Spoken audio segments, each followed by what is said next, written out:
This is Heroine Addiction, presented by That Time I Got Reincarnated in the Same World as an Anime Podcaster, where we cover romance and drama manhwa, and where flexing your muscles is just a polite way to say hello. I'm Isekai Sensei-Sama, aka Brad, and as always I'm joined by Bento Baggins, aka Ben. Yeah. Hello. Be sure to find us on social media, which you can find links for on our website, animepodcasterreincarnation.com. Today, we are covering the perks of being an S-Class Heroine. So as always, I'll read the summary and then we'll dive into it. On the outside, Ailette Rodeline is an adorable child prodigy. Cooking, brewing tea, alchemy, you name it, she can do it. But this little girl has a big secret. Ailette is a transmigrator. After dying prematurely in her past life, she becomes a character whose world is destined for destruction. With all odds stacked against her, Ailette must figure out how to survive before her life is ripped from her again. Fortunately for her, she finds her salvation in an insurance package? So, perks of being an S-Class Heroine. I think I need to kick off this discussion by saying this is the most isekai of all Otome isekai we've read. Maybe. It's got all the hallmarks of like an isekai manga where you have the protagonist reincarnated and given like tons of power, and they use that power, you know? Yeah. I had a thought and I just lost my train of thought completely. Well, my first thought was when I saw this was like, S-Class Heroine is really stressing the metaphor of our show a lot. Like that sounds like something you should have to pay a lot of money for. Oh yeah, it's not cut or anything. Yeah. And then you get in and it's like, yeah, she's in an S-Class world, you know? She's an S-Class girl in an S-Class world. Which is interesting. They use it in both directions because it's like S-Class as in like the very best. She's got all the perks and super powerful and everything, as you might say of like, you know, guild ranks, you know, F through A, and then S is like the top of the line. That's the S-Class adventure, you know, license or whatever.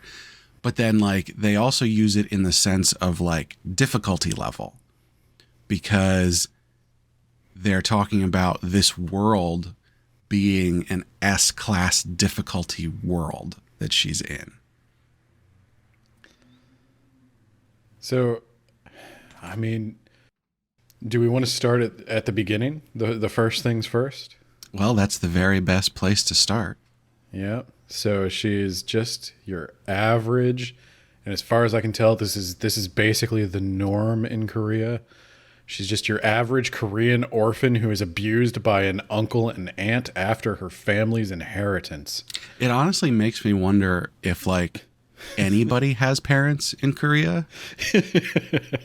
Only the evil cousin has parents in Korea. Which you'd think, like, if all of those evil cousins are the only ones with parents, that they would be less evil, right? Because, like, I guess all of the good people died and left orphans, right? Yep. So in Korea, it's a tough ecosystem. You can only live until you're like, what, 35 maybe? If you're a good person. Yep. I saw Train to Busan. I don't know what that is, but that sounds like a good joke.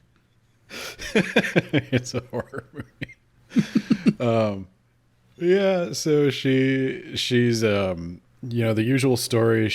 Her parents died when she was young. She got taken in by an aunt and uncle who didn't want anything to do with her. They just wanted to squander the money that her family got.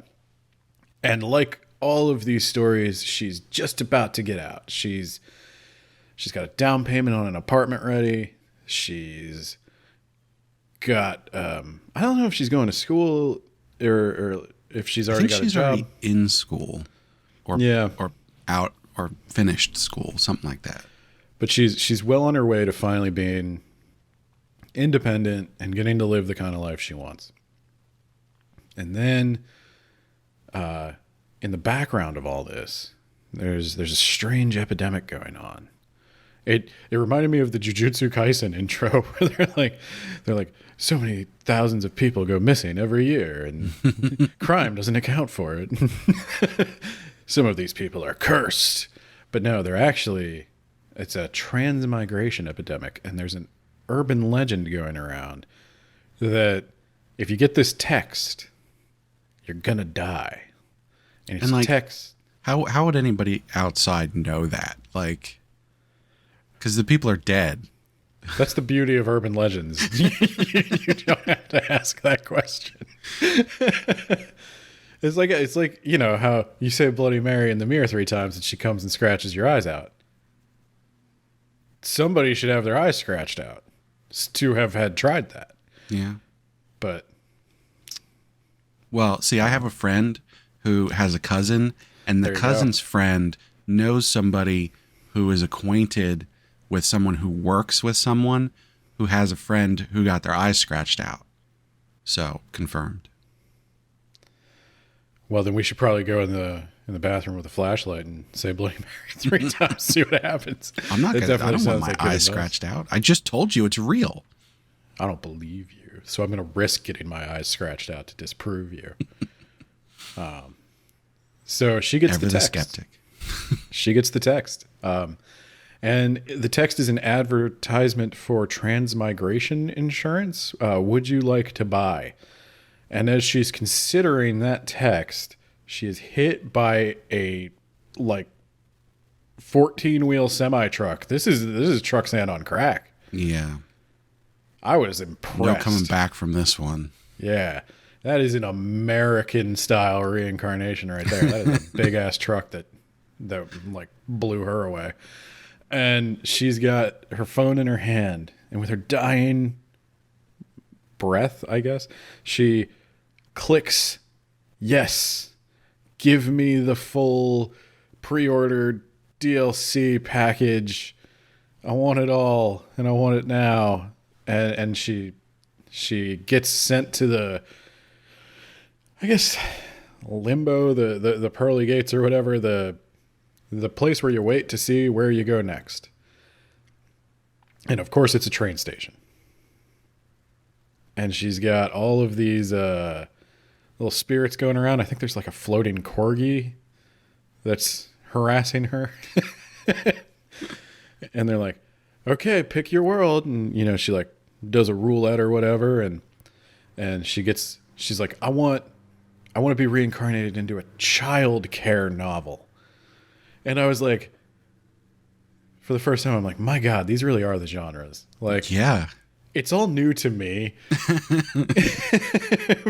But I was like, now that I think about it, the child care fantasy, and it's not like when you hear child care fantasy and you're not into manhwa, you might think like the fantasy of caring for children, and that's kind of it. But it's mostly the fantasy of being cared for as a child, which is the saddest thing of all. There aren't, so that lends to our theory that nobody in Korea has parents, because there is enough of a market for child care fantasy. I want to imagine what it must have been like to be loved as a child. Here's the thing though, because I have, loving parents who are still married, although they probably shouldn't be. And like child care manhwa is like my favorite genre. So like, I don't know. It is relaxing. It's nice to see children not be abused, I guess. That's the only thing I could think is it is a relaxing genre, especially I don't know, especially in this medieval fantasy setting where like every fairy tale starts with somebody being orphaned. Yeah, that's true. And you can't get around that. You still need to pay the price. But Isekai gives you a way to pay the price and then go to another world where you didn't. Yeah, right. So that's the genre. So Right. Well, and it's interesting because even though she gets a terrible pull because that's not the genre novel that she gets to go into, she does get to start in a tutorial period, which is before the start of the novel. And within that tutorial period, even though she's in this terrible world, this S-class difficulty world, because she's in the tutorial period, it gets bumped down to, what was it, E or F? Whatever the lowest difficulty class is. Yeah. For the tutorial, it gets bumped down to F. And in that period, she gets to have a loving family. Now, granted, she's missing her mother, and we'll get to that. But, her dad and her brother are great. I mean, they're probably the nicest people in this world. And that's actually not saying very much because there's a bunch of nice people.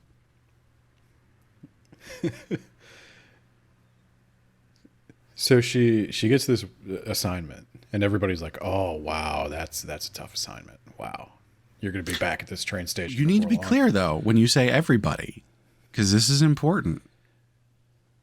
The corgi and the ghosts. At this point, it's just the corgi and the ghosts. I'm still in the train station, but we'll get to I'm getting to the meta humor of the comic because everybody in this comic, like there's a whole pantheon. I think pantheon is the right word. Who are not only aware of this genre, so this mixes, and I'm guessing there are probably in Korea mobile games that are like romance games that use these novels as the story. I don't know. I don't know. This mixes a novel, so there is a novel, but it has game mechanics in the world she's in. The idea I got from it was that it's a novel, but like everybody who's being transmigrated is going into a novel world, but they get game mechanics because that's how the whole system works. So basically the pantheon that is creating these worlds that have game mechanics for these transmigrators to go into are basing them off of existing novels in the world. It's a little convoluted, but I think it's consistent.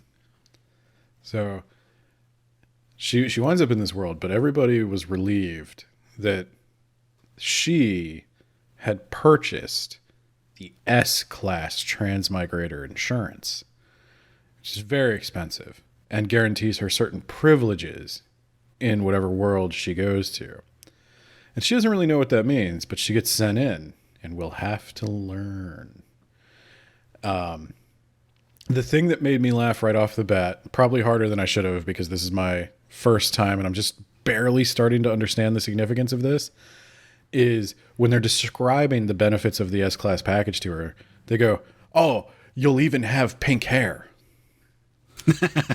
Right. And I was like, I have noticed the pink hair. I have heard people speak of the significance of pink hair. Yeah. I don't fully understand what it means. I mean, so I think it could actually mean a couple different things depending on the setting that you're going into. But generally speaking, the pink-haired heroine is they got it going on, basically. They get stuff done. They could be described as powerful, although that doesn't quite fit in certain stories, but the idea being like they're bending people to their will as much as that would make sense. There's just like that's like the powerful character, I guess. Yeah, to an extent. Power meaning different things in different situations, but yeah.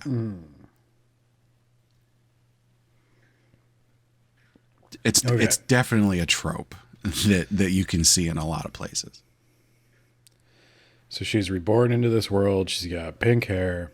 And she's got the S-Class Transmigrator package, which, as near as I can tell, essentially makes the game pay to win. She has access to the item shop. And she can buy, actual items. She can buy power-ups. She can buy powers.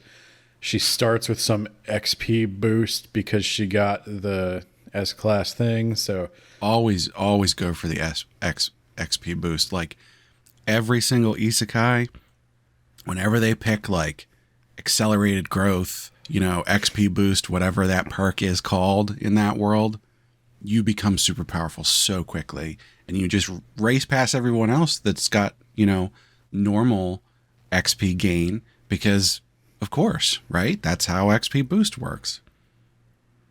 And she's also got an amount of starting in-game currency that she can use at the item shop. And I initially thought I was going to keep track of how much she was spending and see if the math checked out. I didn't do that because I wound up reading like on the computer and then on my phone and then like in different places. But I don't actually think it does check out. Maybe it does. But I think they do a lot of, she got this money in the background. And yeah. So first thing she encounters, she's getting screamed at by the evil head maid. I know enough to know about that. And the evil head maid has an evil daughter who may or may not stand in for her evil cousin in the real world. and they're trying to assign her kitchen duty. And her very kind father is begging them, no, she's too young. Don't make her do kitchen duty. And eventually she's like, no, I'll do it. I'll do the kitchen duty. And I think she buys like a skill or something for cooking. Yeah. Which is basically how the whole beginning of her time in this new world goes, is that she gets into some, I would say, small problem and goes, okay, I'm going to get this thing from the item shop to deal with this. Yeah, it's a lot of the setup and payoff of here's an evil person abusing the power they have over someone they perceive to be weaker. And I'm going to isekai subvert that by secretly being way more powerful than you and using my power to counter abuse you. And so she goes to the kitchen and she just knocks it out of the park. She's the best kitchen staffer ever. There's like a little comedy moment where she's like, I'm going to take a break. 1, 2, I'm back at it. And then she's just cooking and cooking and cooking again. And then finally the head chef, who doesn't approve of anyone, real Gordon Ramsay type, is like, try my stew or whatever. And she tastes it and she's like, it's pretty good. Needs a little bit of like paprika or something. And the chef is like, that is exactly what it needed. That was a test and you passed. I want you to be my apprentice. And the evil person comes in and they're like, this isn't how it's supposed to go. And the evil girl has the cushy tea service job. And we're like, I don't like that. So like all the servants are going to take a break. And Aelette is like, oh, let me brew the tea. And sneaky off to the item shop, buys a tea brewing thing, which maybe I've been brewing tea wrong my whole life. That's what all of these isekai romance novels have made me think, is that I do. I'm bougie. I buy loose leaf tea. There's a local shop I go to, and I boil it to 212 degrees, and I steep for 5 minutes. But it's not that complicated. Do you preheat the teapot with warm water? No. You got to do that, because if you don't preheat the teapot, then when you pour the hot water in to do the steeping, the cold teapot makes the water cold too quickly, and so you don't get the right extraction. Oh man, that's the deep lore. Because like I was gonna say, I've even gone so far as to buy like the pot that is supposed to like slowly absorb. Like I have a pot for green tea and I have a pot for black tea, and so you know who James Hoffman is, right? I don't think I do. What? He's the coffee guy. Oh, maybe I've seen him like on does he do the like Wired or the? He has been on Wired, yeah. Yeah, I think he's I've got seen a whole him YouTube channel. But no, I like coffee a bit. I drink a cup of coffee in the morning. That's about it. But for whatever reason, I started watching James Hoffman, and his level of coffee is like the insane level. Now he's a professional, so you don't go, oh, why would you do that? Like that's his job, is to be insane about coffee. The level of precision that he gets into about like, this is how you need to do roasts, and here's the machines we use for this, and here's this crazy grinder. It's $4,000, but you really need this because it does the grinding in this specific way. And then, but when you put them in here, make sure you do that. We're going to measure out the grams, and I'm pouring the water in, and everything's sitting on top of a scale so I can get the exact right amount of everything and all.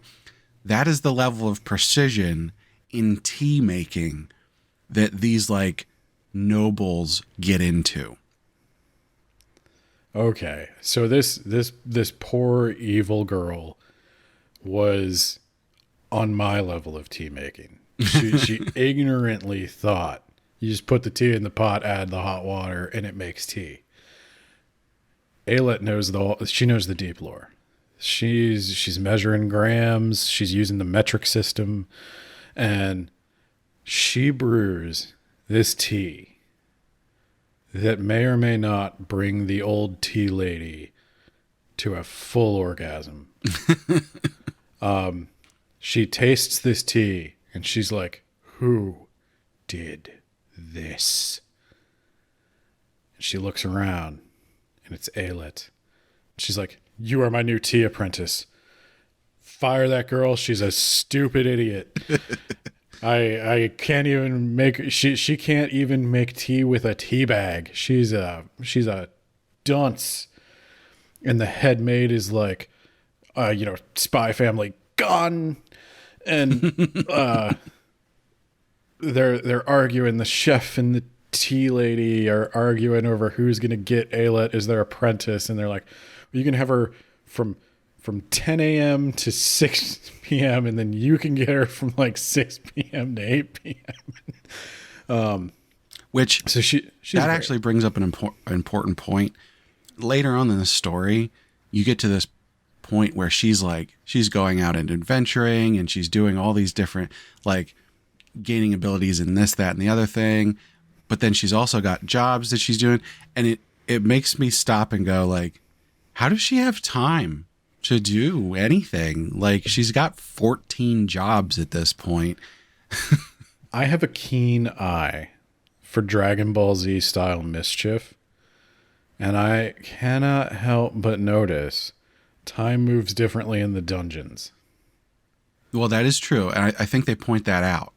So I think she's taking I guess that would cover a lot of it, where she can go into the dungeon and do a whole bunch of stuff and then come out and not that much time has passed.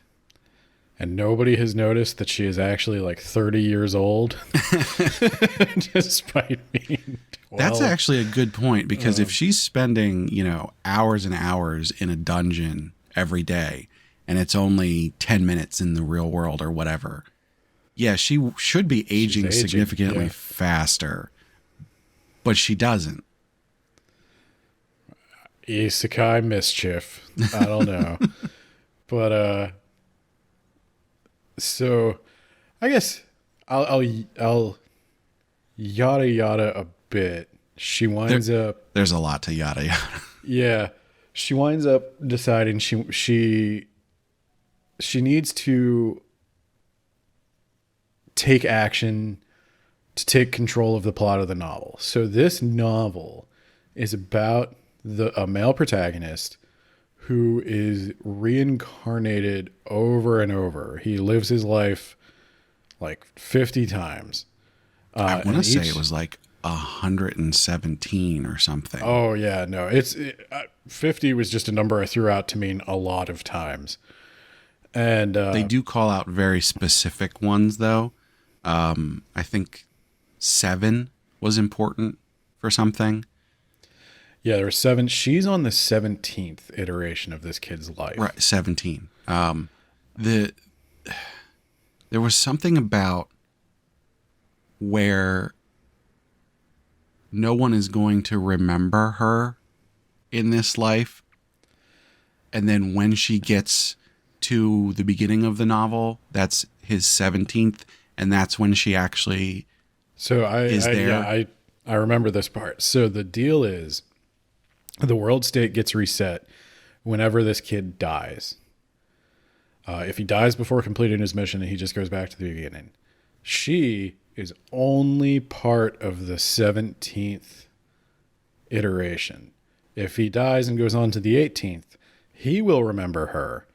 But to everybody else, she will not have existed in this world. She doesn't exist in the 18th or the 16th.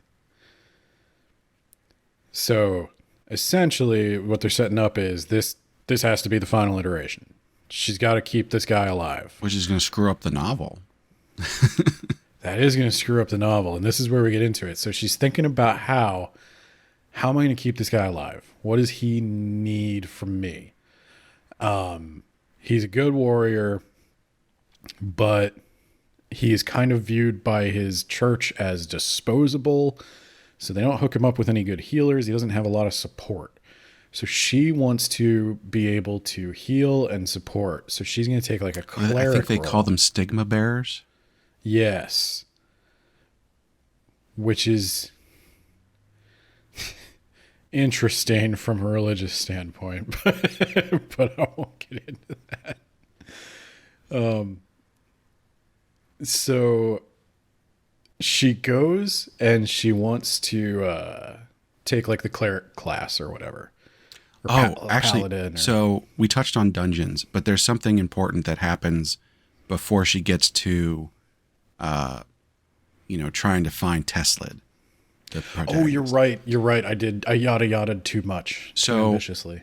During that beginning time when she's like, showing up all of the other maids and everything, she becomes friends with they're counts, right? I do not remember. The noble family where she's living as a servant. She becomes friends with the daughter, Bianca. She becomes very good friends with the daughter. And in this time, I think she remembered the story and remembered that in the story, her character is mentioned, but only in like a passing line, where it's mentioned that she died in a dungeon burst at a young age. Because I think her brother, Prince, survived and meets the main character and talks about how his sister died. Yeah. And we should probably, I think I yada yada'd far too ambitiously, because dungeon bursts are the main, I guess, antagonist of this world. Like, this is the main challenge they have to deal with, is occasionally these dungeons, which are like little pocket dimensions of hell, will burst into our reality and start spewing out monsters. Yeah. And you need adventurers to go in, beat the boss of the dungeon, and close it, or like significantly reduce its threat. Yeah, I think there's 2 different ways that it goes. it can be neutralized and then it's still there and you can like go in and out of it, but it doesn't like spew monsters out, or you can completely close it. And I'm not 100% clear on how the difference works, because we see them beat the boss in some cases and it still doesn't close. So I understood the difference to be you kill the boss no matter what. And then you choose to close or not close. And if you choose to not close, the dungeon still exists. There's still monsters in it. But without that like demon lord, they're weak. And you can kind of use it as like a farming or training ground. Right. So there's a dungeon burst that occurs at the estate where she's working. And she and Bianca get sucked into it. I think they were the only two. Yeah, they were in a library looking for a book and they picked the wrong book. Yeah. And they got sucked in. So in the original novel, that happens, and are they both killed? They're never seen again, I guess. Yeah. Now, in our timeline, following our transmigrator here, because she's got these S-Class perks, she's able to use, I think this is the first time she uses Divine Advent. Yes. Which basically is sort of like the power that Gon uses in Hunter x Hunter, where he uses his power from the future. She's using holy power beyond what her body can handle. And so it's like what the original like Super Saiyan was conceived to be, is like she can go into it, it like doubles her strength, her powers and everything, but it's way more than double. It's draining some part of her life force at the same time. So she uses this Divine Advent and is able it's actually pretty cool, because when she's using it, she's able to use omnipotence, or omnipotence, I think is the proper pronunciation of that. Omnipotent omnipotence, which allows her to like do a search for spells that can help her in specific situations. Her omniscience allows, I'm going to be pedantic. Her omniscience allows her to search for spells because that is all knowing. And her omnipotence allows her to cast them because that is all powerful. Right.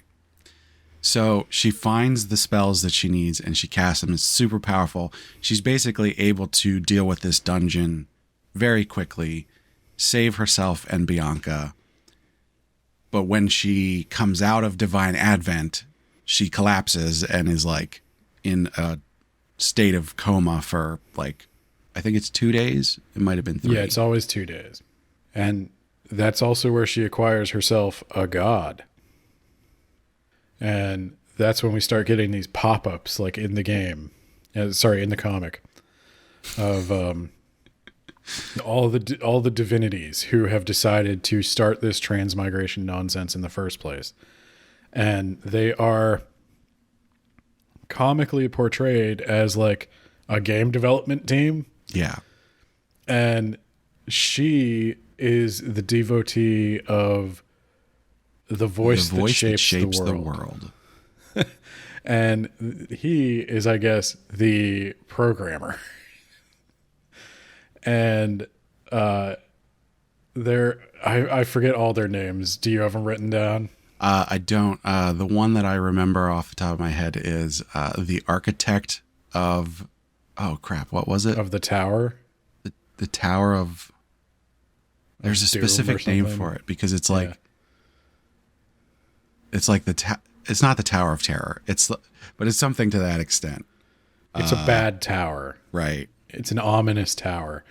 And then there's the critic for balance. Right. There's the judge of, good and evil. It's essentially there's one about keeping things secret. Oh God, what was it? Confidentiality. Yeah, the something of confidentiality. So each one of these is a type of person in the Bato comments. Yeah. That is essentially what it is. Like, all of the gods are like, this is the person who criticizes balance. Like, this is the like, this one's going to call her OP all the time and try to like interfere in a way that makes her not OP, or make fun of her when she has to deal with like a game balance. This is the person who's going to be judgmental about all the other characters' morality and doing wrong things. Although the most like the Bato comments one is, I forget the exact name, but every time that she is close to Bianca, they're like, yep, that one. Yep. And so she discovers that she has to, she winds up becoming a follower of this guy who made this game, who is actually a god. And he's got his first religious follower, and all the other gods are jealous. And she calls them the TM gods, the transmigrator gods. Mm. And she has an assignment that she has to pray to this guy. I think this is when he reveals himself. She has to pray for it's a 1,000 days. Yeah, 1,000 days. She starts praying. She doesn't really know who to pray to, so she just starts kind of like unloading. And I liked this, actually. I thought this was actually a really nice...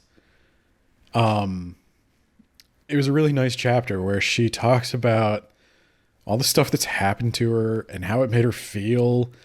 And she's just kind of like doing a little self-talk, self-therapy. And then the god responds, and he's like very sympathetic, and he like helps her and guides her. And it was...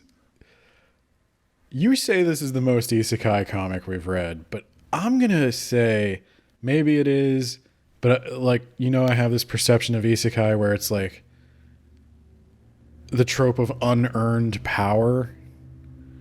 And while she does purchase most of this and it is a power fantasy, like there are these little moments where she's like, in order to get the holy power, she's got to work on herself. Like the prayer serves a purpose. Yeah. There is, it's not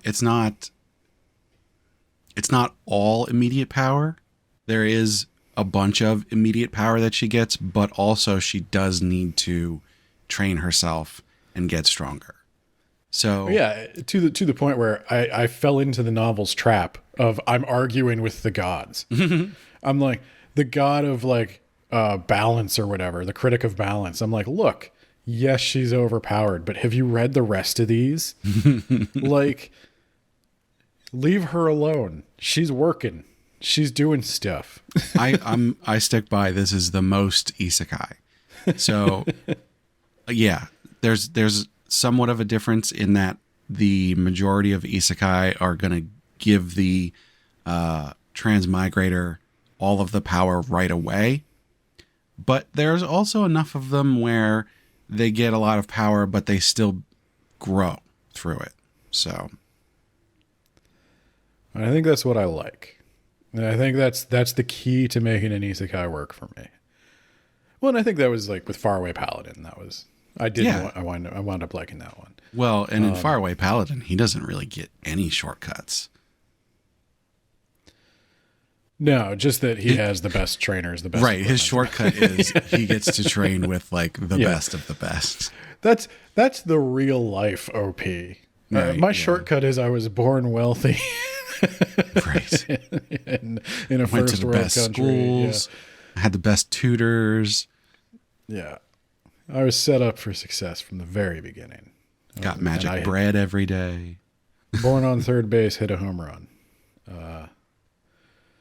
But yeah, so she starts working on that. She figures out a scheme to take the dungeon that she defeated. There's some skeletons in there. She winds up turning them into like farm hands.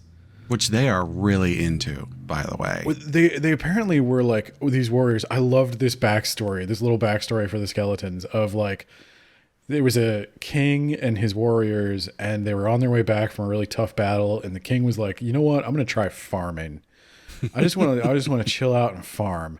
And then that's when she comes in and she hands him like a pitchfork, and she's like, "You work for me now." And she doesn't know any of this. She can't talk to them. They communicate like pets. Yeah. It's very weird. They have a good relationship, though. Later on, she defeats a dragon and collects the dragon bones and takes them to these skeletons and like replaces their failing bones with dragon bones and like makes them more powerful. Yeah. So these skeletons, and they each have like their own little projects. Like one's digging a well, one's trying to like grow this and that. And she uses them to grow ingredients for potions.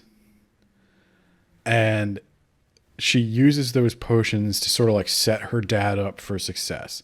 So her dad has his own tragic backstory. He was expelled from the alchemy tower by a evil professor who stole his research. And that's why he has to work for this terrible person who doesn't pay him very well and makes his daughter work in the kitchens. And his son is like the literal whipping boy. Prince is the Isekai protagonist. Like, Jesus Christ. He is an actual whipping boy, meaning you can't, like in medieval times, you can't hit the prince.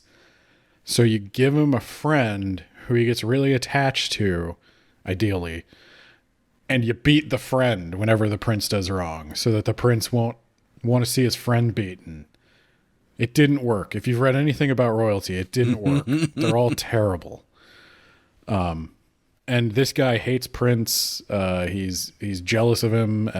They're both studying the blade, and this guy has no skill for it. He just beats the shit out of Prince, and Prince can't fight back because it's the prince. Sorry, it's the royal. His name is Prince, and the guy's it's confusing. But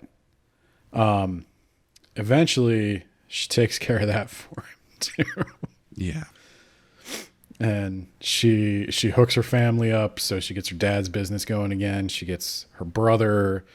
She's kind of like molding him into a warrior for herself. Yeah. If that's how I read where this is going.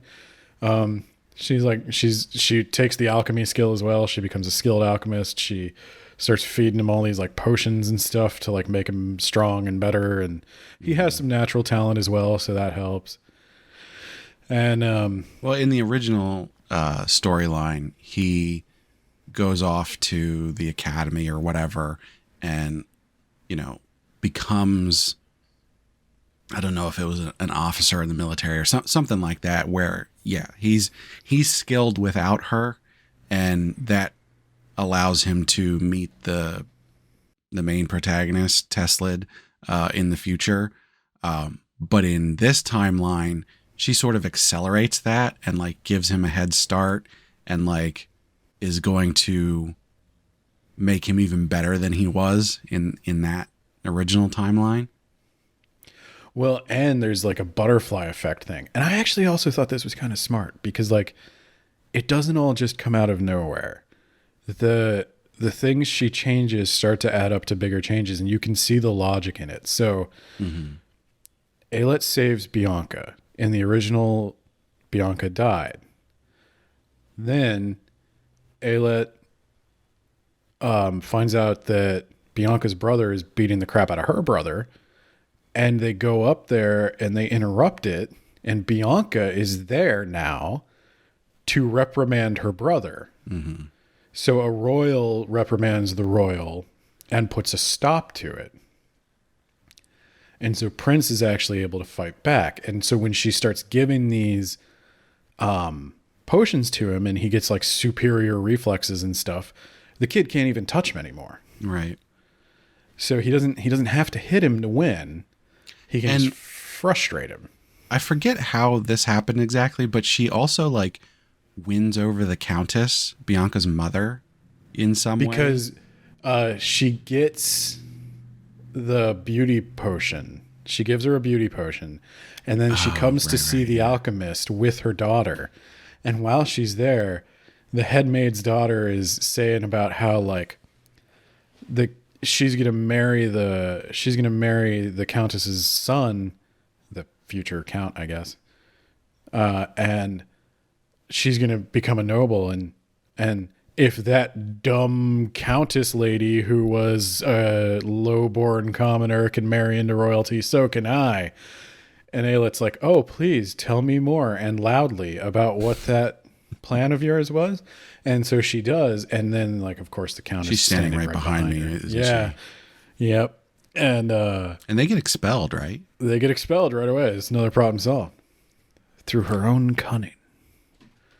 And jumping ahead a little bit, the count's son does basically become better. He's still a bit of a shit, but like he's not a complete asshole. Well, he needed punished. Like he was just a spoiled kid. Yeah.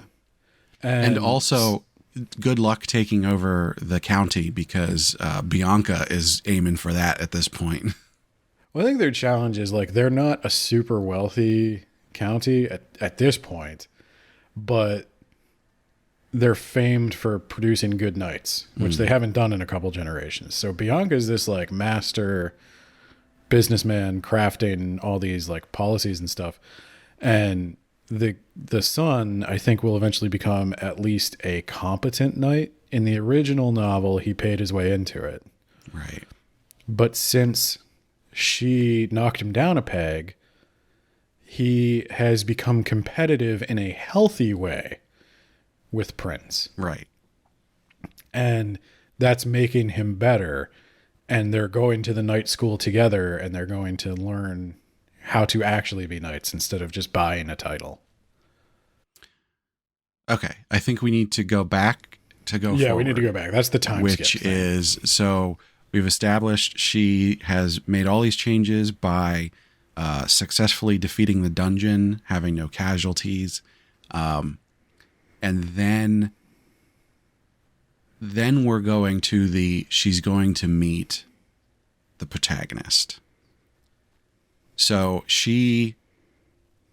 how did she meet? So Bianca's grandmother comes, and Bianca's grandmother has the power of foresight. And so for her whole life, she has known Bianca was destined to die. And as a result, she loves Bianca, but she has been avoiding bonding with Bianca because she doesn't want to feel that hurt when Bianca dies. And when she visits after the appointed time for Bianca to have died, and Bianca is still alive. And with her power of foresight, she can also notice something strange about Ayelet, meaning she can see how long a person has to live. And the number of years Ayelet has to live doesn't match with the average lifespan because she's a transmigrator. So she's got like a normal lifespan plus 26. So they get to talking, and she realizes that Bianca is upset that her grandmother doesn't seem to like her, but the grandmother is not bad. And so they have this tea party, and Bianca listens in while Ayelet gets the grandmother to talk about why she's been avoiding Bianca this whole time. And they reconnect, and she thanks Ayelet for saving her granddaughter and her relationship with her granddaughter. And she gives her the cross necklace, which is important. Yeah. And she grants her any favor she wants.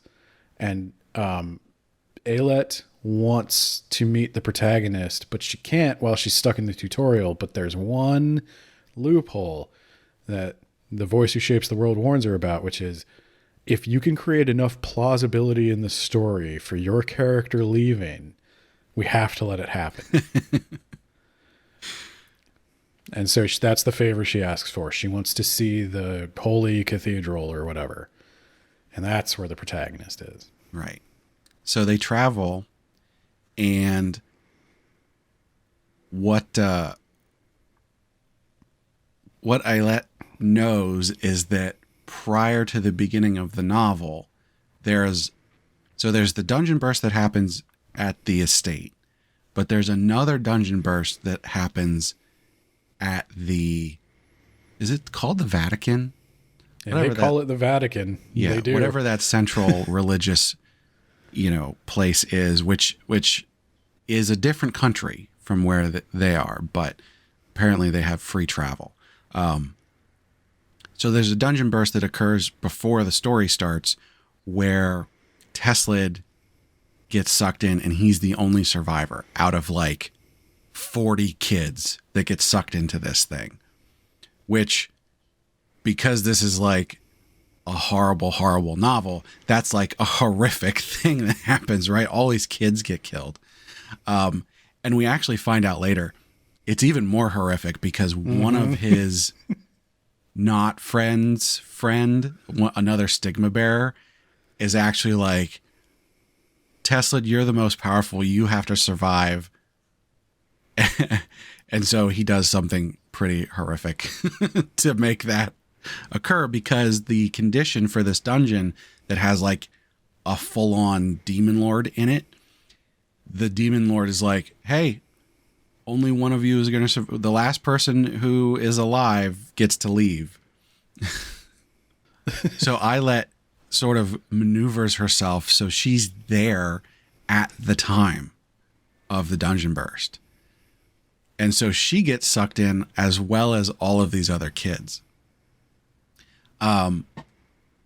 Because she's there, because she knows what she's doing, she's able to maneuver things around and, basically clear this dungeon with no casualties, which the critic for Balance is just like, you're screwing up the entire novel. What are you doing? And then the voice that shapes the world says something that I have literally heard you say, which is, why do we make these worlds if we just want the novel to play out exactly the way it played out? Exactly. We're putting people in there to change it. So let it ride, man. I was like, wow, she's just really, I assume it's not Bato in Korea, but I guess the comments are the comments no matter what culture or wherever you're from. No, my main thing with it is always like, dense female lead syndrome, where it's like, you're doing things that, but this is more the protagonist and less the people. And it's like, they go, oh, this stuff isn't going how I expected it to. And it's like, you changed things. Why would things be the same way as in the original story? Like, what are you doing? Because they underestimate their importance. It's cute. We need to teach the butterfly effect in school, apparently. Which, we probably should just focus on getting them how to read. So she goes and she basically does a divine advent in this Vatican dungeon burst at the point where Teslid is the only one who's still like functional, conscious. She actually she gave the other two sleeping potions. She was trying to put Teslid to sleep as well so that she could use divine advent without anybody knowing. But Teslid is like, she gave it to them by saying like, oh, here's a healing potion. And then Teslid was like, oh, I gave it to my friend because he was more hurt than me. I'll be fine. And she's like, oh, now you're awake, but I still have to use divine advent, right? So he knows what's going on and no one else does, which is a key point because the Vatican, I guess they have some way to detect large amounts of divine power. And so these divine advents keep happening and they're like, we have to find the saint who's, having this massive power burst. Like, we have to find her, but they can't find her. Which is, I think, going to be a key thing that comes up because Teslid has this strange power where when he follows, he has a paladin oath from D&D. Basically, yeah. So when he follows all of these strict rules, which I forget what the good ones are called, but basically the virtues and the 7 deadly sins. Right. So when he follows the virtues, he gets more powerful. But when he succumbs to any of the sins, it's a negative to his power. Which means he can't lie to people. He has to be kind at all times. To some extent, he can't even have bad thoughts. But they actually find out that he can sin with Eyelet around. He can express himself completely with Eyelet without having a penalty. It's they're not 100% clear on this, but it's basically like when she is the target of whatever he's doing, he has no penalty, because like he expresses himself negatively to her with other people around, but it still doesn't count. So it's like he has to target her to be able to do that. I can't imagine what real life events might have inspired this. But in this world, the Vatican likes to abuse boys. And they have these boys who are called stigma bearers. They put a mark on them, or they have a mark, I don't know. And that mark makes them powerful, but also disposable. They seem to have a lot of animosity towards these kids for no reason. They just use them as cannon fodder.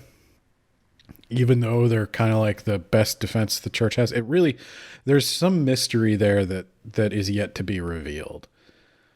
And the protagonist, the male protagonist, is like the best stigma bearer, and he has that holy oath. But the oath seems to be forced on him. But his is, the other stigma bearers don't have the plus and negative that he gets. So somebody told him, he has this. I don't know if it was forced on him or if he took it willingly. And it certainly seems that he is punished beyond the negative if he's not getting stronger. Yeah. That's the vibe I get. And so I wonder if like the oath itself has been corrupted to an extent where like he equates kindness with formality. He equates like duty with doing all this stuff, but at the same time the church, who would presumably want him to become stronger and stronger, orders him to kill heretics who are just basically innocent people living in a foreign country often who do not worship most of this them are particular god. And he'll refuse to kill the heretics, and he'll be punished for that, even though you would think killing the heretics would violate his oath. So there seems to be like some difference between the ethics of the church and actual human morality. Right. But I think again, I don't know what could inspire that. I don't think anyone else besides Eyelet knows about his buffs and debuffs. Because like when he's talking to his friends and stuff, they're like, "Oh, he's just stuffy. We're not actually friends with him." I thought the church knew, but maybe they don't. But it definitely doesn't seem like something he wants. So I think there's, we haven't gotten to this in the story yet. It's only like 50 some chapters at this point. But I think there's going to be a point where they're going to be questioning him about trying to find Eyelet, even though they don't know who she is. And he has knowledge of her and her power. And he's going to have to lie. And I think what might happen is they'll set it up that he's like, I'm going to lie about this. I'm going to take the debuff, even though it hurts, but I need to protect her and her anonymity. And then he'll lie and it won't affect him because he's lying about her who he doesn't get a penalty from. It's a really interesting aspect of the story that has yet to be explored, because you could do a lot from a writing standpoint with something like this, and I don't know how deep they're going to go with it, because there's a lot to say about law versus good. Because when he's nice to Ailette, even though he doesn't know her, he suspects she might be like a demon. He can use the oath to determine if she's good, whatever that means. So, like, he helps her, he gets buff. So he knows she must be on the side of good. But then if she's hiding from the church because she doesn't, if the good person who has an actual God behind them doesn't trust the church, well, what does that mean? So I suspect and they're obviously doing something with that. That is obvious setup for a payoff later. Yeah, I think that's an interesting thing they're going for. I'm interested to keep reading that and see what they do. There's some manga, comics where I feel like I don't trust the author to explore something that deep. This isn't really one of those. I only have 50 chapters, so I can't really gauge. But so far, there's been like a level of like emotional intelligence on display in the way they write a lot of the stuff that I have been quite enjoying. I really like that she trains. It's simple. Well, and so we should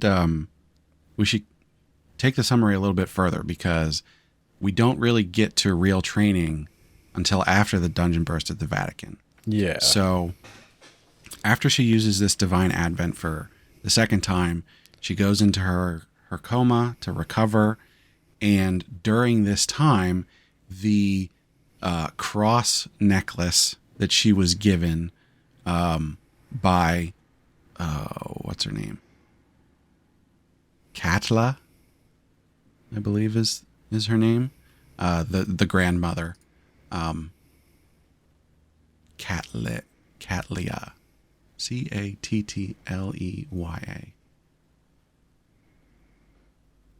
Anyway, so the cross necklace reacts to all this divine power that's going on, and releases something, the previous saint, the spirit of the previous saint, Agnes. And so when Ailette wakes up and gets introduced to this person, she's like, you can help me train.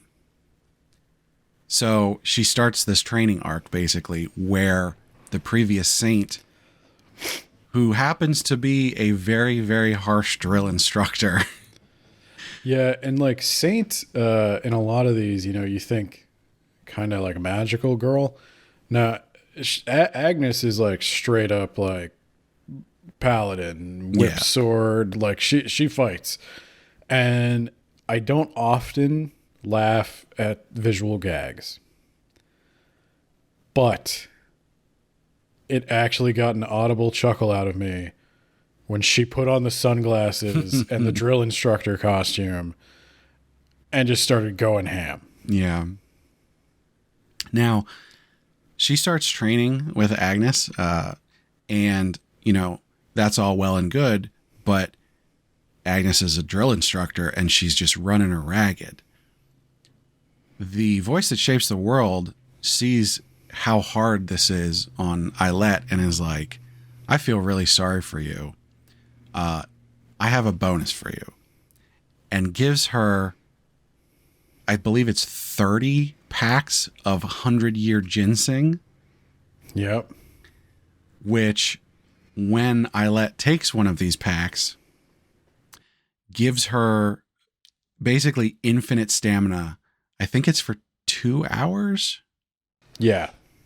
And during that time, she can train in that 2 hours as much as 2 weeks would give you of training normally. So even though we have like the whole training arc and it's like, oh, she's got to work for her power, she's still taking a shortcut within that training. She is, but I get she's going to be overpowered. Now I guess I'm joining the comments. I get she's going to be overpowered. It's an isekai, whatever. I accepted that. But she has to work for it to some extent. She appreciates the power to some extent. I mean, there are people in this world to whom things come very easily. And I think she's just using these items to become one of those people. Yeah. Because, like, I mean, the male protagonist gets the stigma and the oath and the... So he's got, like, superpowers. She's allowed to have superpowers. I'll fight back against the critic for balance. So we get a training arc, and she gets powered up even more. Although, I guess I should say, this is more her own power, because she didn't really have fighting power before. She had a lot of skills, like we talked about with like making tea and cooking and all that kind of alchemy. That was the big one for a long time. It was the alchemy. She was running around in the Vatican dungeon burst and was just like out of breath and everything. Like she wasn't physically powerful. So we get this training arc where she becomes physically capable. And that stretches for a time. But then we get another bonus. It's sort of a bonus, sort of a different thing. Because before we had mentioned the architect of the Tower of Agony. I forget what it's called, but we have this other god who keeps talking about things this whole time, but we're not sure what this god is actually doing. Well, He's working on the DLC. Yeah. So this god is like, it's ready.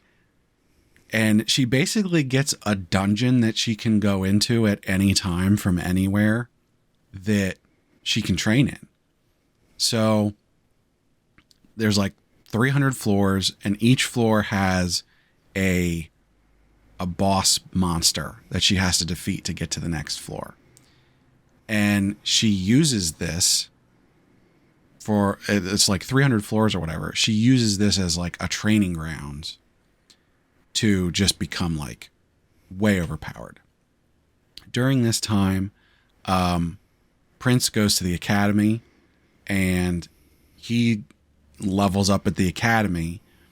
And when he comes back to visit, you know, he's like so much stronger and everything. But Eilette has been training all this time. And so they have like a mock battle and she just wrecks him.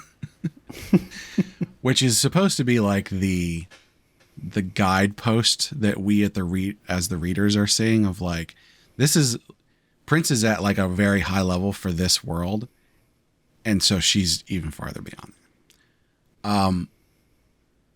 Although I think I skipped over something important, because I think before the tower is when she goes to that other dungeon that has been closed, or not closed, but like silent. Oh, they go back to her hometown. Right. So, this is kind of the climax of season 1. Right.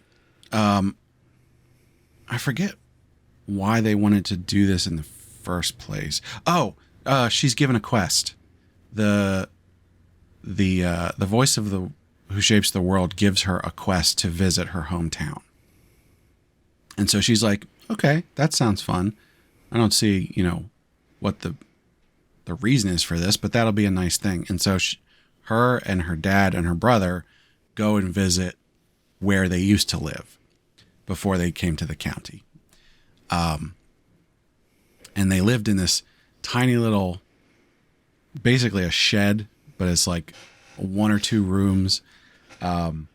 And so they go and visit this place, and then they go back to this house where they used to live, which is really run down, but they do some cleanup and stuff, and they can spend the night there. And we get this backstory about Ailette's mom, who has been, we assume she's dead this whole time. But we find out that the night that she disappeared, Prince saw her.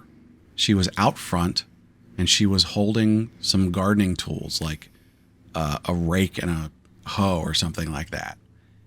And she went off into the night, and Prince remembers this when they're at their home and tells them about this.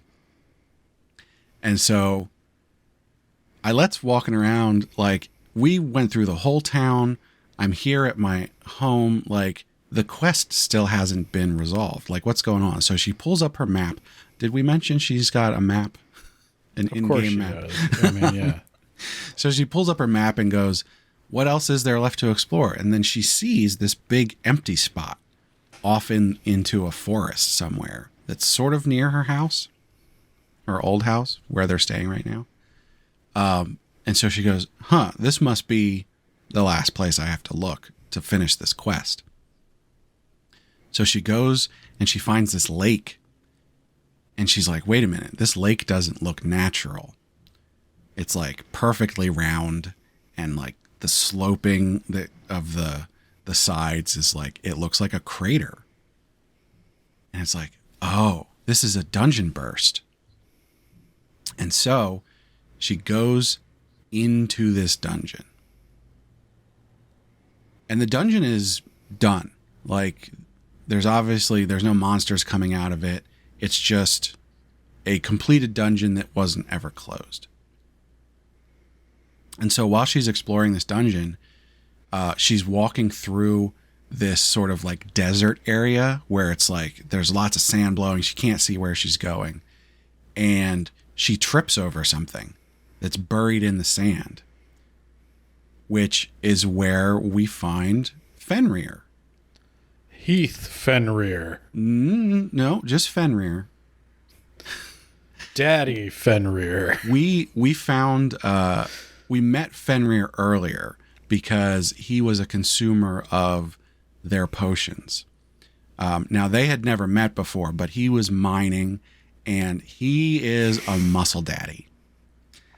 And so he really needs his good potions to keep his muscles up, right? And he rescued another miner, and all of his potions got broken. And so the other miner who he rescued gave him a muscle potion that he had just bought that day that was from the Rhodolines. And he's like, oh, this is amazing. And that's just sort of a precursor, so us, the readers, can be oh, I recognize Fenrir, okay? So, but Ailette hasn't met him. The dad hasn't met him. Prince hasn't met him or anything. So she finds him in this dungeon. And he's alive, but he's just laying there bemoaning the fact that it's been, 3 months or something like that for him. And he's out of muscle potions, and his muscles are sad. So they start working together. We find out that Fenrir is looking for his lost daughter. And it turns out that Ailette looks exactly like her. When Fenrir first sees Ailette, he's like, my daughter, my lost daughter. And then he's like, no, wait a minute. No, you'd be a grown woman by it. She would be a grown woman. Wait, wasn't my daughter an adult? He's not a bright man. Like most muscle guys, his muscles are his main friends. Yeah. And his main support. So they work together to explore to the center of this dungeon and figure out what's going on. And when they get there, they find this big arena, and there's tons and tons of monsters that are all stone statues. And right in the middle, there's another stone statue of a woman. And Fenrir immediately recognizes this woman as his lost daughter. But at the same time, Eilert recognizes this woman as her mom. Dun, dun, dun. Who saw this coming? Everybody. Everybody who read it saw it coming because they telegraphed it, which is fine. It's still a fun time. So we find out that Fenrir is actually Duke Heath Fenrir, who just likes to mine as exercise, apparently. It's like Robert Downey Jr. swinging that hammer into those tires to get those big Iron Man muscles. Right. And we get the backstory that his daughter, who he found because her mom was a commoner and got driven out or something like that. Her mom was like an Otome Isekai protagonist as well. And so after the mom was gone for a while, he went and found the daughter, Althea, and brought her into the dukedom, but he treated her coldly, which is, he was originally a cold Duke of the North, but he's not anymore. And so at some point he got tricked by another girl who came and said, "Oh no, I'm actually your daughter." And Althea ran away because of all this. And so Althea went and met Leonard Rodeline, and they fell in love and got married and lived together happily until the night when this dungeon burst occurred. And Althea was like, "I have to deal with this." And so she went off into the night with just a rake and a hoe to stop this dungeon burst all by herself to protect her family. And to some extent, the town that's nearby, but who cares about them, right? In defeating the boss monster, the boss monster was like casting like a stone curse or something as it was defeated. And so she got turned to stone. And this was, however many years ago. And also time passes faster in this dungeon. So it's like, oh no, it's been 40 years in this dungeon or whatever, right? Like, this is so horrible. But Eilert is like, no, wait a minute. If she's been turned to stone, she won't have aged at all. And so, what did she have, like a potion or something? No, I think she has to use her divine advent. Oh yeah, that's right. Spell. Because she says to her grandfather, she's like, "Don't tell anybody about what's about to happen." And so she uses divine advent and releases the curse on her mom. And now her mom's back. Yay. Happy family again. Which is like the opposite of what happens in manhwas. Yeah. I was surprised the mom came back. I'll be honest. And I was surprised the mom didn't suck. I thought that might be like a challenge we had to overcome. But it wasn't. The mom's kind of awesome. She's like, the dad's kind of a softie. He's very like emotional. He's very like pining for her and everything. And he's just like this bookish nerd. And the mom is like this like intense jock. Yeah. And she's like recognizes that Ailette knows how to fight, and she becomes the Countess's bodyguard, and they all get to keep like living there, and it's just great. Everything's awesome. Okay. The mom's very supportive and gives her a sword. Yeah. It's super cool. The tower training arc starts after she gets back from this trip.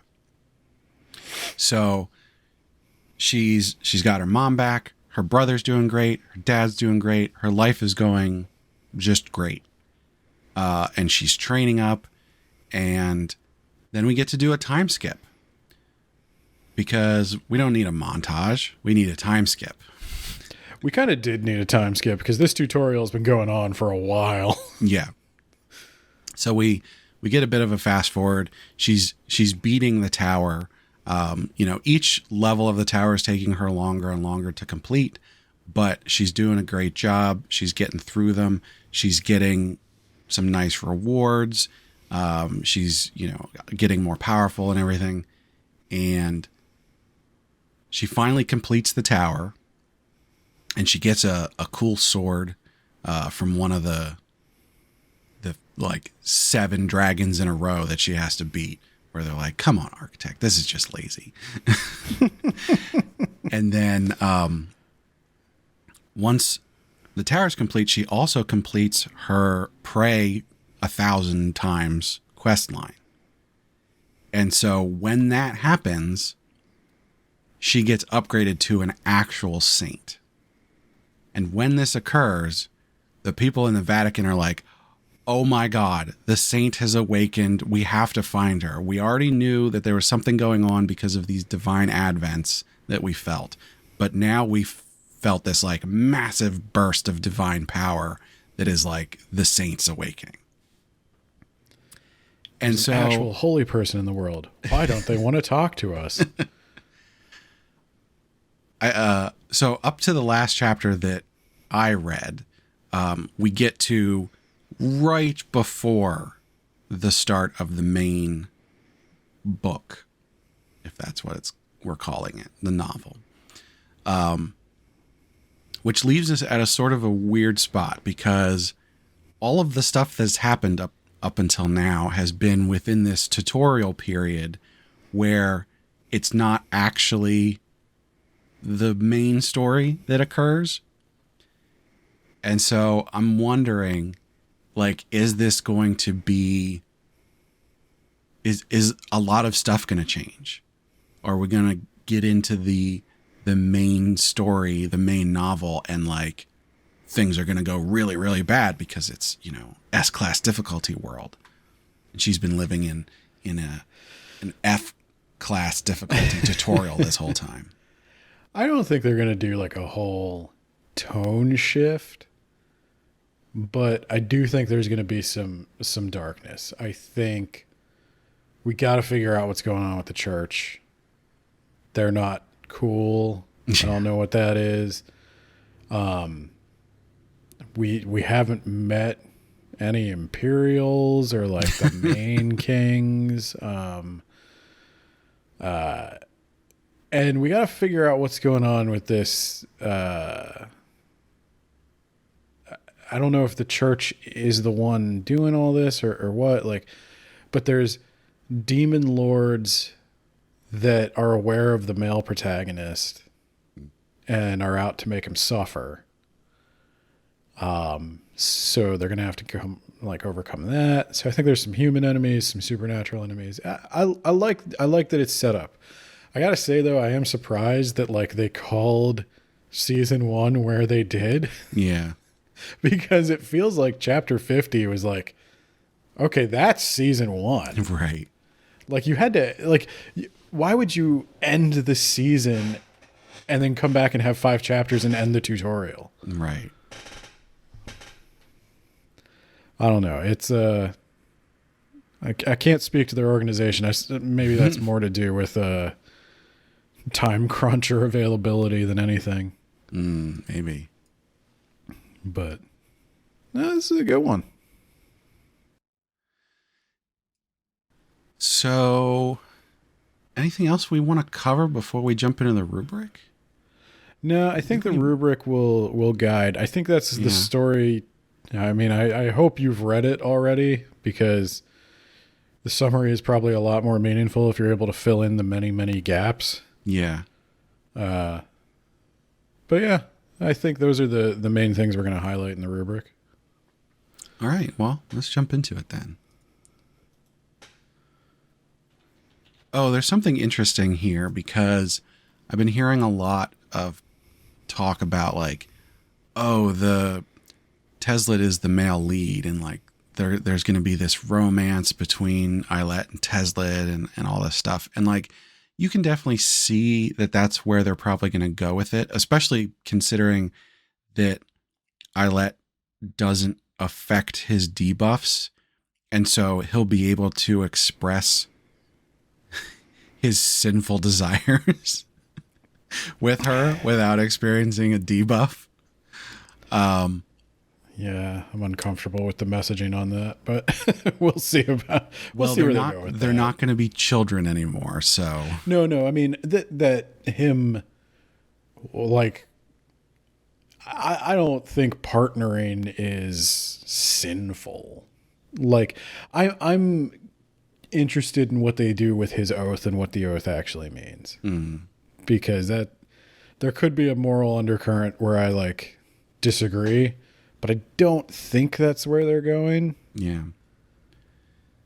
So all that to say, this is not the romance rubric as much as some people are saying like, oh, there's going to be this great romance in here. It's like, well, we're not there yet. And there's not really any romance. So it can be the romance rubric. Like maybe when we come back, like if we come back at like the end of season 2, if they ended in a good spot, it'll probably be more like, season 3 or 4. Yeah, that's what I'm thinking. Like, I'm sure there will be a romance thing. I see the seeds of it. Like, I like that they have powers that are more effective if they use them on each other. Like, he can protect her better and she can heal him better.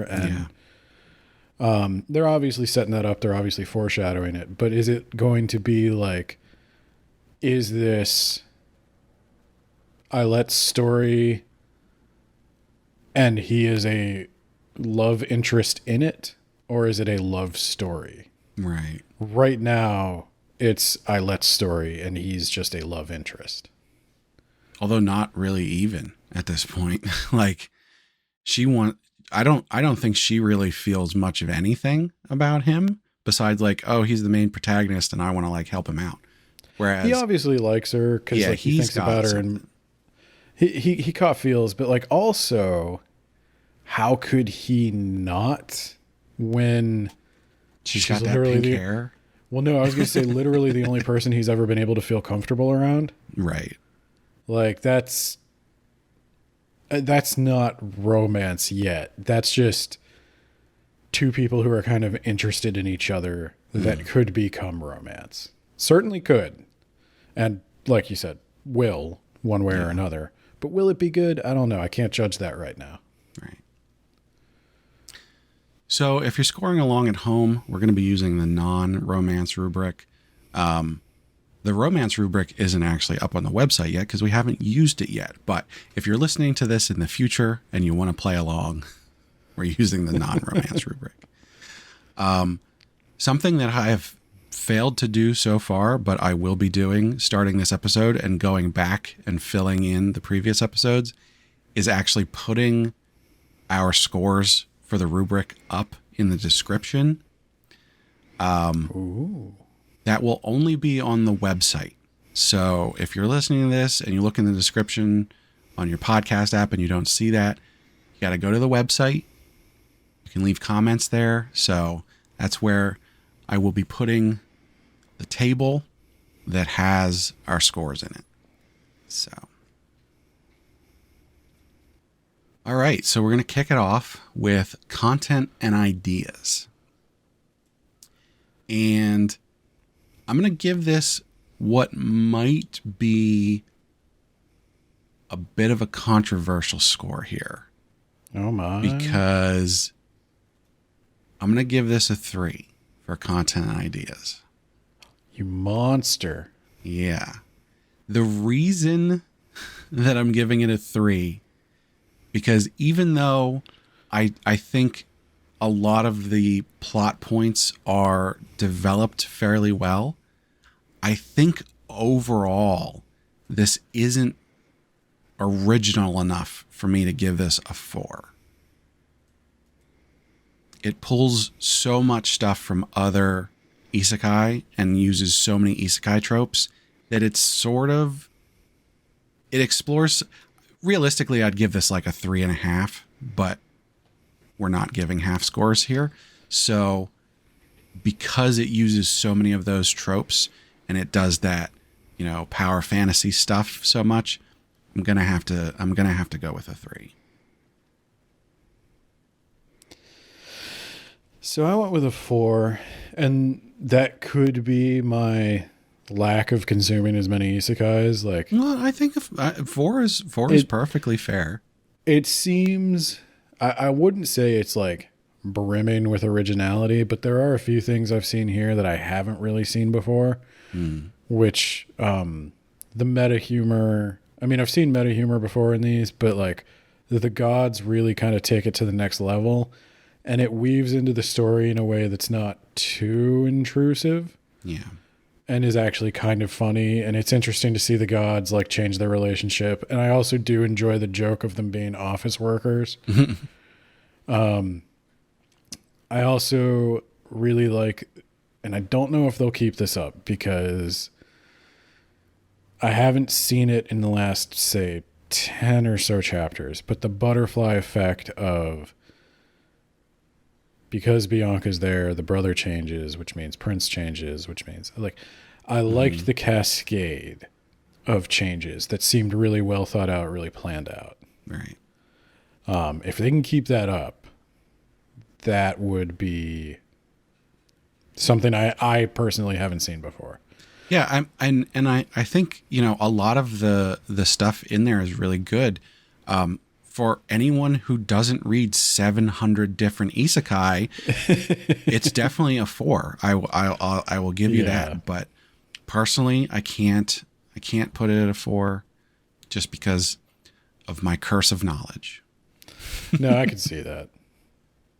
I don't think it's like the most original thing I've ever seen, but there's a few ideas I hadn't seen before. Yeah. So. Well, and you know, just as a reminder, Ben, you usually remind us of this every time, but a 3 is a good 3. Yes. 3's, you know, it's middle of the road, but it's not bad.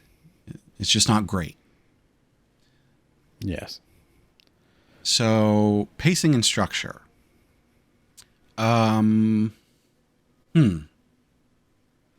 This is where I went with a 3. Okay. I think it's moving a little slow towards the whole tutorial thing.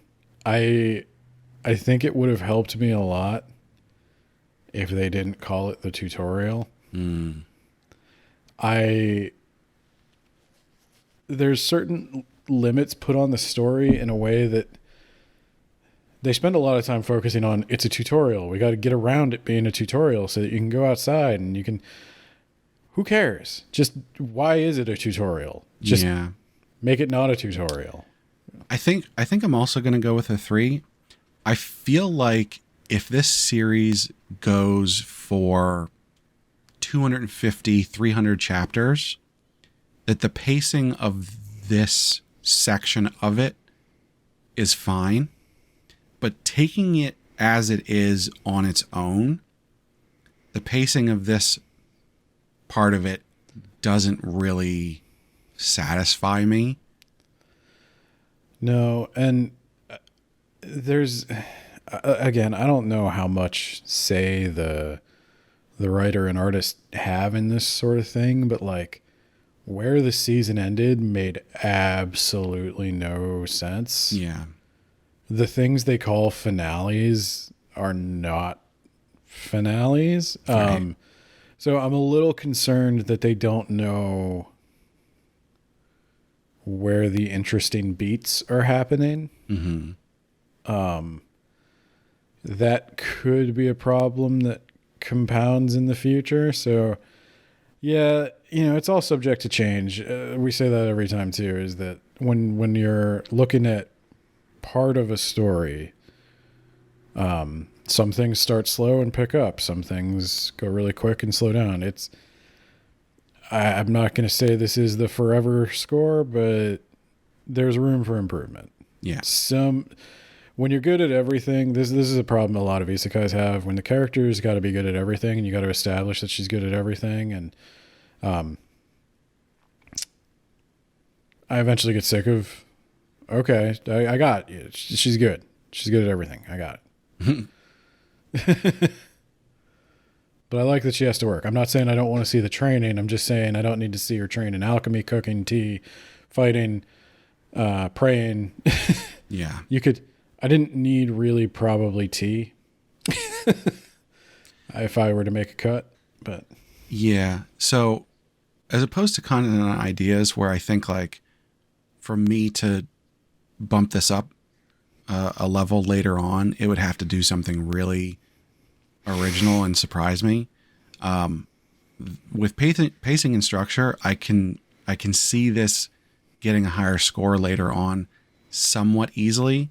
They just need to, it's going to have to go on for longer to make the time make sense.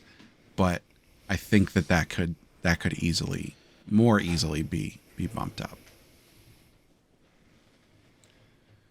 So, characters. This is, I think I'm going to be a bit more generous with the rest of these, more so because I like what's going on. So, for characters, I'm going with a 4. I also went with a 4. Yeah. I think a lot of what they're doing with the characters, I think you said this while we were going through the story, but like a lot of it makes sense. The setup and payoff of what the characters are doing, what Eyelet is doing and influencing people, it all makes a lot of sense. And there's a lot of setup and payoff that like it works well. There are characters that are just bad for no reason, and they get taken out pretty quickly as like a comedic moment, almost an obligatory Otome Isekai moment. But then there's characters like the two friends of the male protagonist. There's characters like the Count's son, who are bad, but not irredeemably so, and they have reasons for why they're acting the way they act. And for the Count's son, you know, somebody finally told him to shut up, and he listened. And he found something to dedicate himself to. Then the two friends, like they saw that the male protagonist is actually the strongest amongst them, and he does try to protect them. And though they're not friends, they do look out for him, and they'll do him a favor every now and then. And so, like, I like that Eyelet is making people better just by giving them a chance. Mm-hmm. And I think that's good character writing. It's easy to get really one dimensional in Isekai. But I'd say most of these characters have at least 2 dimensions. And often more. I mean, that's a little bit of a joke, but I think like and there's a lot of writing time dedicated to characters that I think a lot of Otome Isekai kind of ignore, like the dad, the mom, their relationship is cute. Mm-hmm. Agnes as like a coach trainer is pretty cool. Yeah, I think she's one of the most interesting characters because she's got a dichotomy of like, yeah, saint and, you know, kind and smart and everything, but also a badass and like fighting with swords and using aura and like all that, you know, fun action stuff. Yeah, I mean, it's kind of cool to see an Otome Isekai that has like a mentor, like sensei type character. So yeah, solid 4. Definitely solid. So art competency. I'm gonna go with a 4 on this one. This would be one where I would want to give it a 4.5. I kind of agree. They're not really doing anything that is like, oh my God, this is the most amazing thing I've ever. I mean, we covered Mother's marriage contract marriage, and like that is just like literally every frame is a painting. This doesn't reach that level, but it's so incredibly competent, consistent, and like well done that like if it had its own style, it would be a 5. Because the one place where it stays below a 5 is that it's doing the standard manhwa style. It's just doing it perfectly. Yeah. No, that is pretty much exactly what I would have said. It looks really good. Yeah. I think I told you, I literally would hang in my apartment a poster of that guy. What did I take a screenshot of? It's the muscle guy. There was 2. So there was the introduction, and then there was the shot where he rescued the other miner. Yeah, no, I think, yeah. There's one where he's just like, it's this big daddy bear man who's like, what a great day to make my muscles happy. Yeah. I would. That's like your home gym poster. But I'll tell you what, Leo would love this manhwa.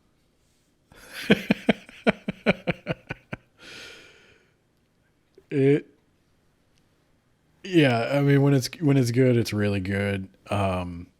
There's a few panels here and there that are a little off, but like that's totally forgivable because you can tell the artist is probably working on a time crunch sometimes. But you got to really look for that stuff. You've got to be looking with an eye to like, okay, what am I going to criticize when I go over the rubric? Yeah, there's really no notes that I would give the artist. It's just, yeah, there's not a lot of room for style in this one, I guess. So right. they didn't get to show off, maybe. Well, but. I sort of have to disagree with that a little bit because for artistic flourish, I'm going to give it a 5. I still went with a 4. Okay. I like it's cartoony. And I mean that in like the Bugs Bunny sense. Right. But the thing is, they do a lot with the white space, which is never white space. They do a lot with the panel layout. They do a lot with the composition. They do a lot with color. They do a lot with the way that the gods interact with their like speech bubble window things and like there's a surprising amount of UI design. Yeah. There's so much going on that is not the drawings of the characters in the environment. You know, things that are going on like outside of the main panel that you're looking at, and the way that certain panels stretch across what would be considered multiple pages and like lead into things. I think they're just doing a really, really great job of going beyond, here's a picture of the story that I'm telling, you know? Yeah. I think just based on what I've read in the past, the stuff I've given a 5, I don't think it rises to that level. But they are doing enough for a 4 for sure. See, when I was, because I specifically went and looked from a flourish perspective, and as I was looking at the margins and everything, and I went, you know what? A lot of what they're doing here with like, you know, flower borders and the way things pop and things flow and everything, it reminded me a lot of what they do with the flourish in Mother's Contract Marriage. Maybe I'll reevaluate. We'll definitely come back to this one because there's only 50 chapters. So I'll make a note and I will I will specifically look at the flourish the next time we come back. But that was the thing that really stuck out to me because, like I said, while the art competency, I don't think rises to that level of every frame as a painting, I think the flourish goes above what they're doing with the literal character art, you know? So as someone who doesn't really pay attention to that stuff, it really stuck out to me. So, okay. Well, here's the key. Personal preference. I'm going with a 5. Yeah, I was kind of between a 4 and a 5. I think I'll go with a 5. Nice. Because I did not have a problem like ever getting the reading done or turning a page. Like this one goes pretty quick. I imagine I would have been so deeply frustrated with the hiatus.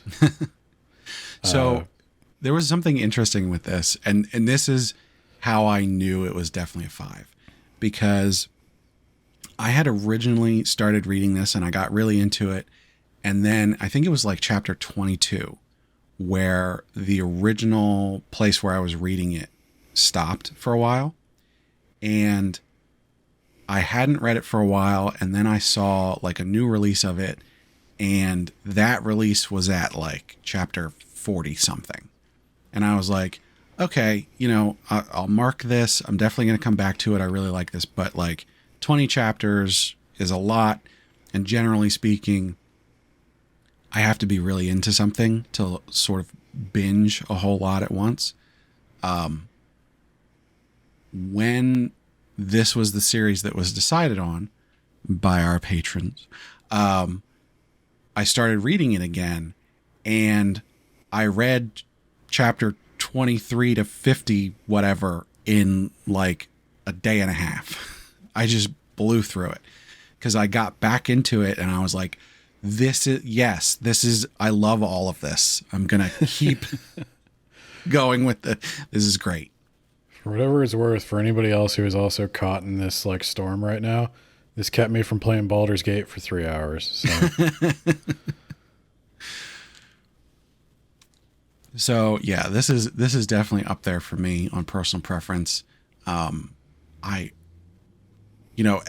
much as I was like, oh, it's not all that original and everything, but like it hits all of the points for me. It's everything I love about isekais and everything I love about Otome Isekai manhwa, like all together. If they do a romance plot properly, this is going to be like all time for me. It'll be top 3, I would imagine.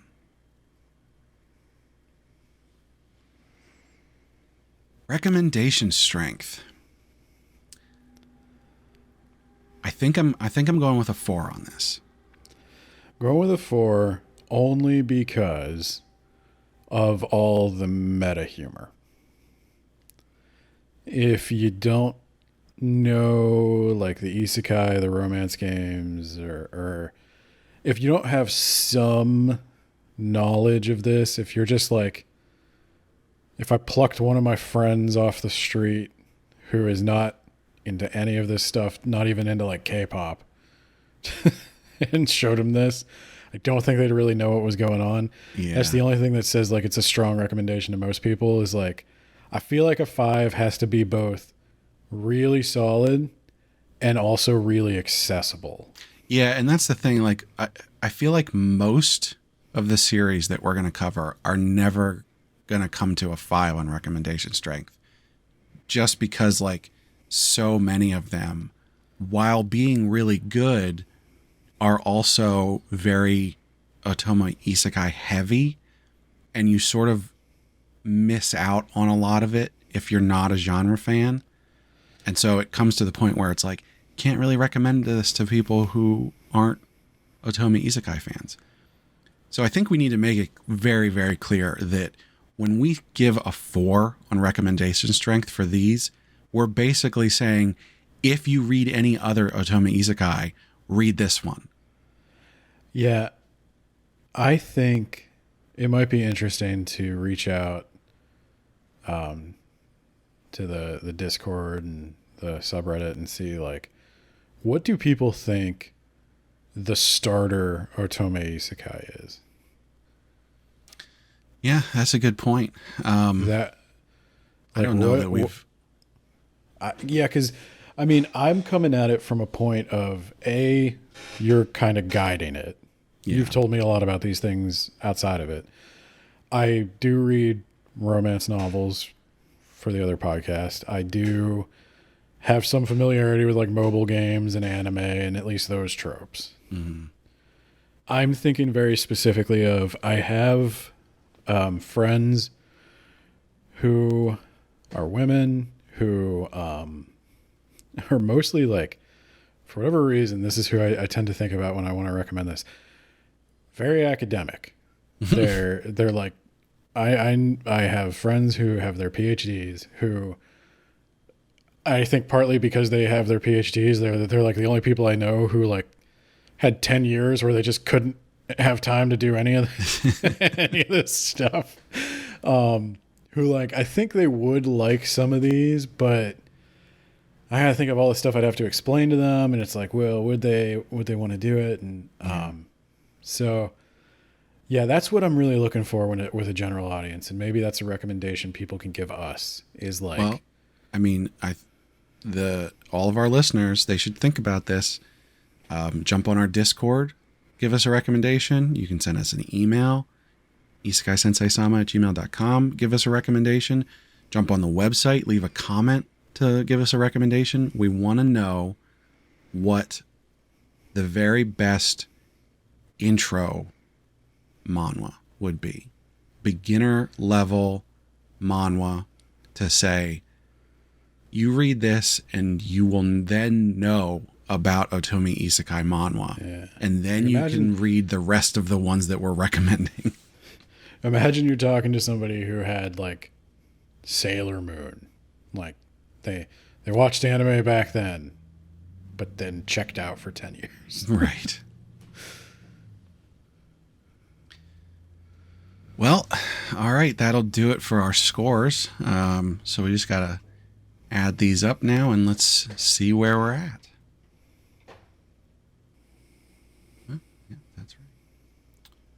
Well, it looks like I ended up at 75 out of 100. 73 out of 100. The rubric works. So I see out here on Bento, this series is rated at 9.3. So unfortunately, I'm going to bring that score down a little bit, but I'm giving it an 8. Yeah, I'd say this is the difference that the rubric tries to balance between, did I like it? Yeah, I liked it 9 out of 10, for sure. Mm-hmm. Is it good? I think 8 out of 10 is more fair. Yeah. Yeah, 8 out of 10. I think that's really good. I will say they give you a little chart of like how many people gave it what amount. And it's a little confusing because they go off of 5 stars. So even though you're rating it 1 to 10, they break those down into. So I'm not sure how ratings are such nonsense. All works, but yeah. It is at 84% 5 stars. So. Yeah, it all depends what you do when you rate. I think it's totally fine to rate things just based on how much you personally like them. Mm-hmm. That's not what I like to do because that doesn't give you as much of a conversation about it. But yeah, that's ratings are nonsense. They're just good for recommendations. You should probably know who's rating it, know if you like what they like, and then, Right. So once again, you can go on the website now and check out the table that will give you our actual scores. And I'm going to spend a bunch of time over the next couple of weeks going back and listening to the old episodes and getting the scores out of those so I can update the old ones.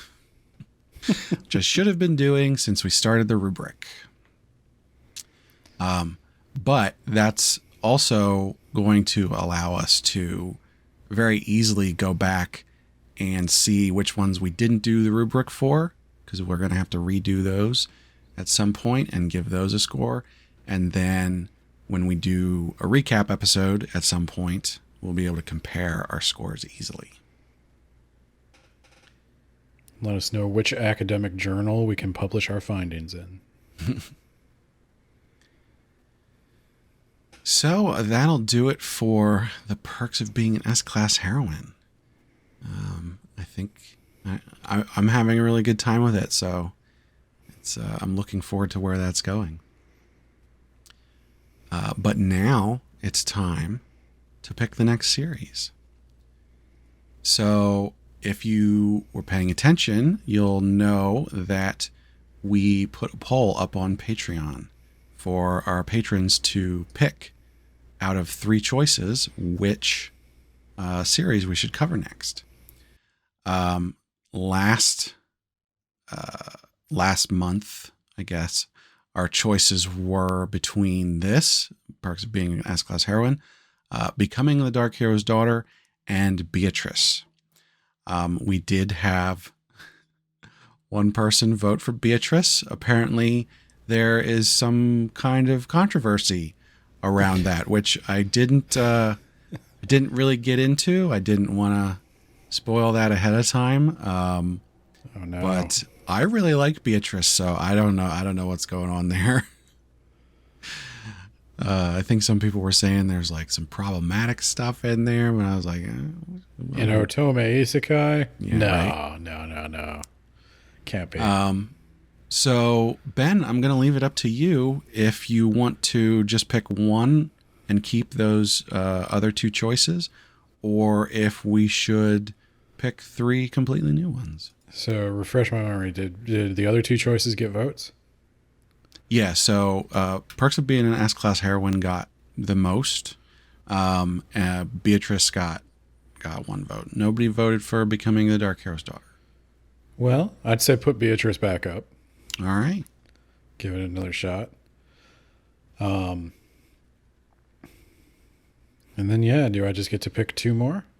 Yeah, if we can pull up the list and pick 2 looking more at the off list. I'm going by title alone. I'm not even looking at the cover art. Okay, let me see. These are all kind of similar. The villainess is a marionette. Ooh, okay. Yeah, that's a good one. Okay. That's oh, so much drama.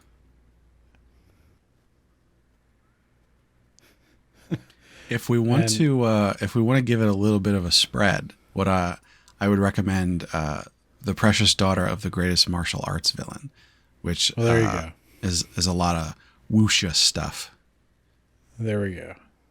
Throw it on there. All right. I know who's going to vote for that one.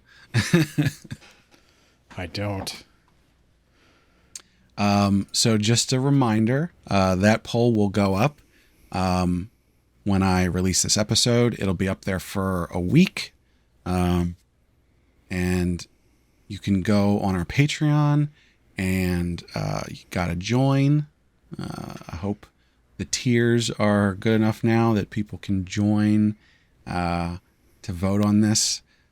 I got some feedback that the lowest tier was maybe a bit too high, so there's another tier that's lower than that now. So you can go on there. Every patron gets to vote on Heroine Addiction, but only the higher levels will get the episodes early. And you can also just let us know what kind of perks that you want. We're very early on with Patreon, so like we don't have a ton of different perks out there yet, but I'm more than willing to add more perks. So let us know what you want. So that'll do it for us today. Thanks so much for listening. We want to thank Sugoi Mart for partnering with us. Sugoi Mart is a retailer of Japanese snacks, drinks, toys, and merch, and they got a lot of cool stuff you can't get outside of Japan. You check the link in the description or use code APR15 at checkout to get 15% off your first order, which also helps us out. You can let us know what you think on social media and tell us if you have a series you want us to cover. Like I said, we're looking for a recommendation for the beginner manhwa. You can check out our website, animepodcasterreincarnation.com, where you can leave comments on these podcast episodes and also find other posts and reviews. We've got a Discord where you can come chat with us, and check out our Patreon. Supporters get the perks. Like I said, you get to vote on which series we cover, as well as the high quality stereo version of the podcast. And we love to hear what perks you want. We got 2 patron shout outs. So we got Rainbow Jello. And Rainbow Jello, I know who you are. If you want me to use a different name, just let me know. And our second patron shout out, Rena. Our biggest fan, Rena, joined us on Patreon. We're very appreciative of that. And Rena, I hope you get to the poll in time and vote on which series you want us to cover. Be sure to check out the regular podcast, That Time I Got Reincarnated in the Same World as an Anime Podcaster. And we're actually starting a new series. Kermit and I are doing a new series called Shonen Jumping the Gun. And that will be on the off weeks. So we're going to be doing 2 of those a month. Those are going to be shorter, but we're covering the first chapter of new manga that's coming out. And probably in the future, we'll do like older ones that we haven't read, and we'll just read a chapter. And so that's going to be sort of like a, hey, this is a new thing, and where do we think it's going to go, and that kind of thing. So our first episode, we're covering Kagurabachi, which is a new manga in Shonen Jump, and it's getting memed like crazy, and we're not sure why. Is memeing a bad thing? I'm old. I mean, sometimes, a lot of times, stuff gets memed, and it's like, oh, it's because it's silly, and people are making fun of it. Honestly, it's not bad, so I'm not sure why the memeing is sort of going out of control.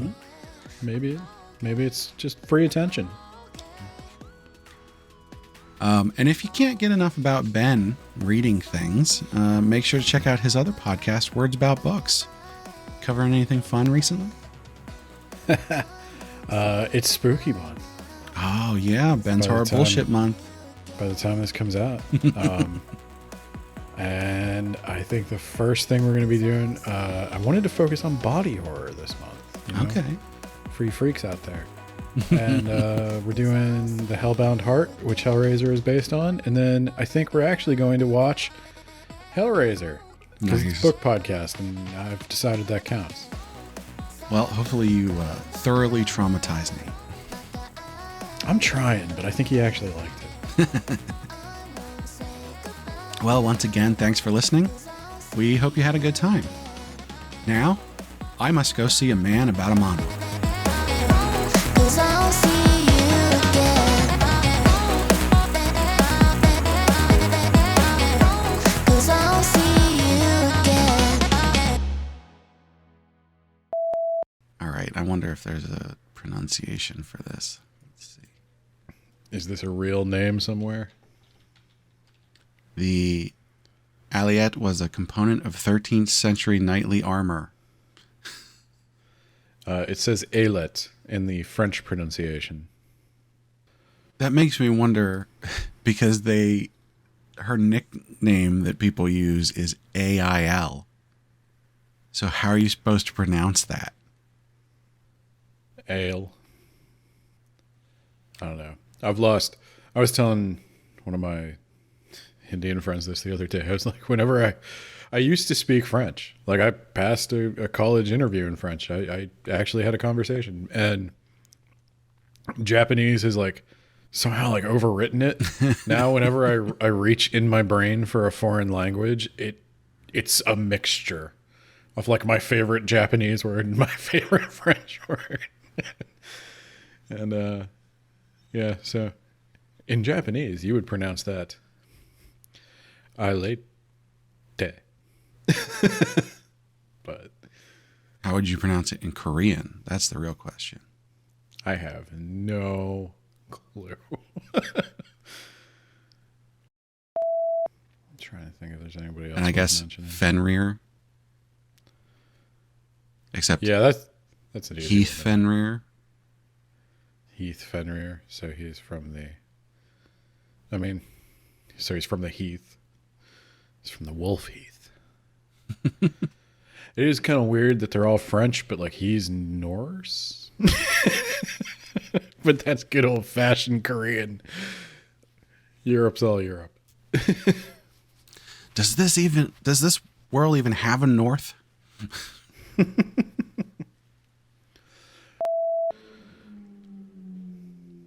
Just waiting for this guy to work out whatever's going on with his time. Yeah. So Means I actually have to keep track of this and not just trash this document as soon as I'm done with it. I always just load it into Paint and draw red boxes around it. Yeah, I use Paint. I'm a computer person. Well, I'm just using Notepad++ because I'm a programmer. Oh, yeah.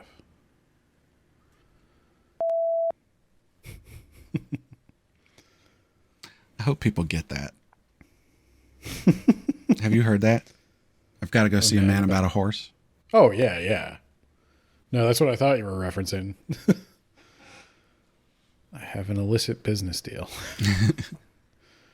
I was looking at it because it popped into my head of like, oh, what should I? And I looked it up, and apparently it's mostly used for people to say that they have to go to the bathroom, like in British parlance. But I did see like, yeah, it's used for lots of different things. So